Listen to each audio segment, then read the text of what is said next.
এক অসুস্থ তোতা খুঁজে পেল এক জাদুর ঝিনুক। কি করবে সে?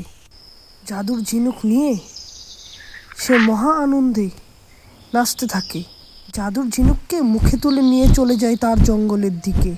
উড়তে উড়তে যেতে থাকে। উড়তে উড়তে দেখে জাদুর ঝিনুক থেকে ছড়াচ্ছে আলোক রশ্মি। এ কি হলো? এ কি হলো? পুরনো শত্রুরা নিয়েছে তার পিছু। কি করবে সে? তাকে যেতে হবে অনেক দূর, কিন্তু পুরনো শত্রু পিছু ছাড়ছে না তার। সে লুকালো এক গাছের কুঠুরে, কিন্তু পুরনো শত্রুর নজর ছিল খুব তীক্ষ্ণ। আবার তোতা দিল উড়াল।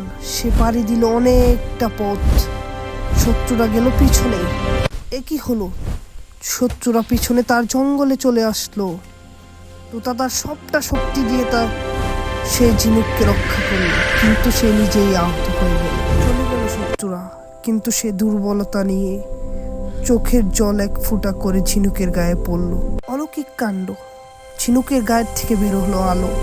সেই আলোতে তোতার রং পাল্টে গেল। তোতা আগের মতো সুস্থ হয়ে গেল, রং পরিবর্তন করতে লাগলো। তত মহা আনন্দ! তাহলে কি এই খুশিটাই ছিল তোতার কপালে? আপনারা কি বলেন?